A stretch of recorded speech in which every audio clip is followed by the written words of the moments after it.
चला तर मग श्रावण लागायच्या आधी झणझणीत मटण करण्याची घरच्यांची फरमाईश आली आहे.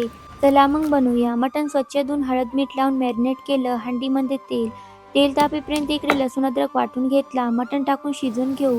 मटण शिजेपर्यंत चुलीमध्ये 2 कांदे भाजायला टाकू. एक वाटण तयार करायचं. त्यासाठी खोबरं थोडंसं तेल टाकून भाजून घेऊ. हरभऱ्याची डाळ देखील भाजून घेतली. मिक्सरच्या भांड्यात खोबरं, डाळ, लसूण, तुम्हाला भाजी जर जास्ती तिखट लागत असेल तर 2-3 मिरच्या टाकायच्या. वाटून घेऊ. वाटलेलं कांदा खोबरं सर्व एकत्र करू. नंतर हंडीमध्ये तेल, टोमॅटो, वाटलेलं वाटण. इथे मी स्वादिष्ट मसाले यांचा काळा मसाला 2 चमचे वापरला आहे आणि तरीवाला लाल मसाला 1 चमचा. एकदम गावाकडच्या पद्धतीने हा मसाला बनवला जातो. कसलंही केमिकल नाही, कसलाही आर्टिफिशियल कलर नाही. आणि महत्त्वाचं म्हणजे हे मसाले तुम्हाला ₹600 प्रति किलोनी घरपोच मिळतील. वरती त्यांचा नंबर दिला आहे, त्यांना कॉल करा. चव म्हणाल तर एकदम गावाकडची. तयार आहे मटणाची भाजी, या जेवायला.